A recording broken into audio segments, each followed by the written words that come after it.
Thank you so much for bringing the film to DocNYC. I'm just going to start off with a couple questions for them and then open it up to the audience for your turn as well. So I'll begin with just that basic question, which is your relationship with Leah and sort of how, how long have you known her and sort of how you convinced her to be part of this project, to let you document her life. All right. We've been knowing Leah for many years. Separately, I remember meeting her for the first time and being so surprised because she was not exactly what I imagined a human rights lawyer would look like. And she was much more lively, not sad. She was a fighter, and she was very curious of everybody around her.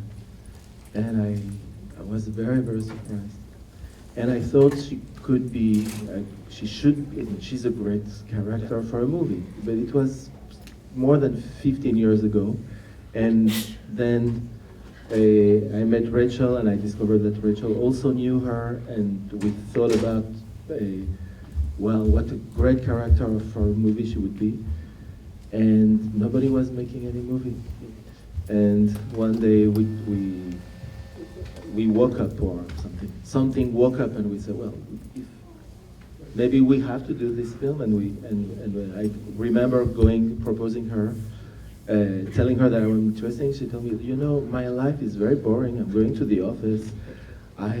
It's only every few years that I'm on the press, but it's very boring. I don't want you to lose your time and energy. I asked her to follow her just to see, and immediately I understood that there was a movie there. And she's clearly very media savvy. She knows how to work with the media and to respond to it. So were there any restrictions? Like, did she try to take control? Like, was there anything that she sort of put in place for you guys to follow? Nothing. Nothing. Just open book. That's great. And so I know we had her at Sundance, and she had that experience there. So what is her feeling about the film, and what is her feeling about sort of the attention that this film has brought to her through the international community, where it's shown at many, many festivals over the last 9 months or so, 10 months? She kind of doesn't get it. I'm just a little old Jewish lady with wrinkles doing my thing, like what? The audience, I think, that has been responded in the most intense way with kind of physically are the Greeks. The Greeks are just wild about Leah, and they all these mamas and their black widow, ladies, yeah, they come and they line up and they do some kind of, and she's just like, dude, and then she goes, people need a god. I'll be their god if they want, like just for a day. We even, in our last festival in Lesbos, there was a fruit truck that drove around. It was in a small town, and we think it's small, driving around announcing the screening at the Municipal Theater, and the loudspeaker went, if you want to come and meet the woman, the real life woman upon whom Costa Gavras based his character back in 1982, come to the Municipal Theater tonight. I don't know if any of you are old enough to have seen this film, Hannah Kay, but so Leah would be the first to say, that's not me, but it was her gown, and it was in theory based on her. That's great. Yeah, no, she's very surprised. Yeah. She's very surprised, both in Israel and abroad, that people find so much in her that everybody's telling her, and we were also surprised by that she's giving hope. Yeah. And so she's surprised by that. Yeah. And one more from me, which is, and talk about as much or little as you want, but sort of the response in Israel. The film is controversial, and she's a controversial figure, so can you talk a little bit about sort of what you've gone through with the film there? I think no? The response was beyond our wildest imagination. We were naturally nervous. It's not been, for most of the people living there, it's always been a human rights nightmare, but it's recently become something of a civil rights nightmare for those of us who are privileged, being Israeli Jews, and we were somewhat fearful of how it would be received, and it was beyond our wildest imagination. Before DocAviv happened, all 3 screenings sold out. They added a 4th, it sold out. We won, they added a 5th, it sold out. Every screening that Leah was there, standing ovations that went on for a couple minutes. So crazy, wonderful. There is an audience for this film in Israel. I'll add that we are Oscar qualified, among other things, thanks to DocAviv. The grant got taken away under right-wing pressure. It also got reinstated due to the arts community So really pressure. quick, so as part of winning the prize at DocAviv, the filmmakers receive a certain amount of extra money to sort of help with the campaign, but because of the controversial nature of the film, they pulled it from you. Yeah, and then there was a lot of protest and wall-to-wall solidarity in the arts community. The money was reinstated. Yes, well, yesterday we were censored again. DocAviv has a satellite festival in the north of Israel, and under pressure from the Minister of Culture, the mayor forbade the screening. People are tired. Maybe we won't win this one, but we're winning in the sense that there's kind of the feeling that you can cancel or forbid the messenger, but the message just keeps getting louder and clearer. So. Yeah, to make it short, in Israel, there is a public, but there is also part of the population who say, a movie about this woman, we even don't want to see it, and it's a shame that there's such a movie. Yeah. And the Minister of Culture is part of them, and the members of the government are part of them, and every now and then they're doing everything that they can in their influence to stop the movie to be screened. I'd love to open it up to questions from the audience. It's a little bright up here, but I'm gonna hopefully see you. Maybe stand up if you got a question. Yeah, this is like a right here. Shabbat Yes, interrogation. This lady.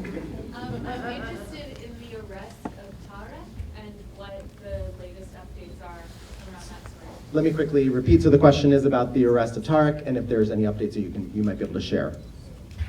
Tareq was sentenced to 13 years in prison, and he is starting his sentence. I mean, he was sentenced in August.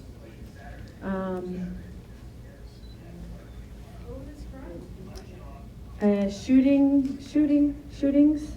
He didn't, in fact, injure anyone, but he could have. His first operation was 10 days after the sentence. Nobody knew about it. And he was arrested a month after Sundance, so a month after we premiered the film. It took everybody by surprise, his family, his colleagues. Leah, for sure. Yeah, for sure. Let's say we could not imagine the depth of the desperation that apparently he got in, because what he did had make no sense. It feels like a professional or not professional, just like a suicide. But he did the thing that we of course we could not imagine, that he took an arm and he went to shoot, to disturb. Now his part of his interrogation has been published, so he's saying that he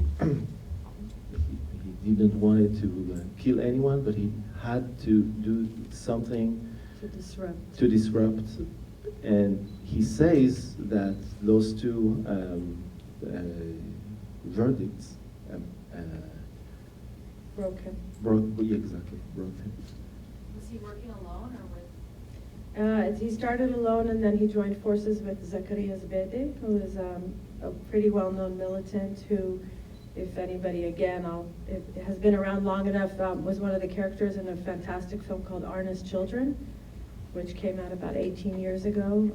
He's a militant from Jenin refugee camp who had gone civilian and had gotten amnesty from the Israelis for his activities during the Second Intifada, but now will stand trial for those operations too. Yes, please. So it was interesting to see footage from the 70s of Leah as a Mexican activist, kind of articulating a view of the conflict that was totally countercultural and rejected by the mainstream of Israeli society almost totally. And then her life of kind of trying to make change through the law with great frustration. I'm curious whether you could respond to sort of what you see as filmmakers, your role of making change through creating art and culture under siege in Israel today, and how those things kind of relate to each other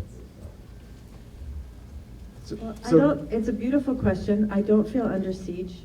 I feel like it's a difficult environment, but I don't feel under siege. I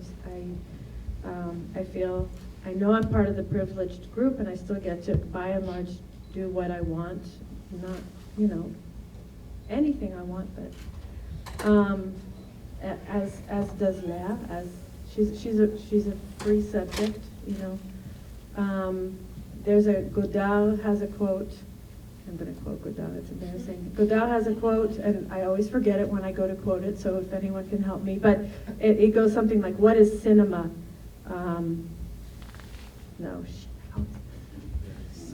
What is cinema? Nothing. Nothing. What does cinema want? Everything. What can cinema do? Something.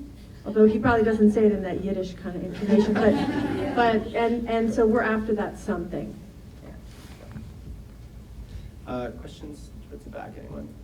Really hard to see that. Anyone? Well, I want to ask, did just a lighter question is, did Leah get a new intern? I'll tell you a funny story. Not so funny, but sort of funny. So we had intended to screen. We got to Sundance like chickens with our heads cut off. We barely, we sent the cut in just a week before, and then took a breath, and then scheduled to show it to all the families and all the office people and Tareq and everyone in March. And meanwhile, Tareq was arrested, and that threw that off for a few months. And finally, we were able to hold a private screening in East Jerusalem for everybody involved in the film, from the office and their families and the defendants and their families. And it was quite powerful experience. I mean, it was the first time Tareq's wife and children were there. They were seeing him, just a minute before. I mean, it was really crazy. A lot of hugging, a lot of, okay. And then some tall, bearded, kind of good-looking guy walks up to me, and he goes, hi, and I go, hi, and he's like, you know who I am? I said, yeah. He said, I'm Eat Shit. And he was super happy, like he has a whole scene named for him, Yes. And I was like, oh, wow, hi, it's so great that you came. He's like, it's a great movie, and so that was it, that was the end of that. Thank you for the question, because one of the things, it's related to what I said before, one of the things that you discover when you get close to people working, that they're also laughing. Yeah. They're dealing with very, and so this was something important for us to show in the film, that even if what they are doing is very heavy, probably like, heart surgeon, etc., they're also laughing about it. And I remember, when they're laughing about the knife, and they say, you can't slaughter a sheep, yeah, but you can stab it. Yeah. So I remember some reactions of European Commissioner editor telling us, are you sure you want to laugh about this? I said, but they're laughing about it. If they laugh about it, it's our reality. So thank you for the question, because it was when we saw Leah, and everybody around, and also the small, the way even the guards at the courts and the families, they're also laughing together. I mean, it becomes it's grave, but people are still human, and and they are. I mean, I love the moments of humor, like at the end with the directions to what road to take. It's Just don't take Tareq's road. Exactly. Little did we know how poignant that would be. Yes. I want to don't thank you listen. so much for bringing the film here to DocNYC as part of Winter Circle. Thank you again, and thank you all for sticking around for the Q&A. Thank you so much. Thank you.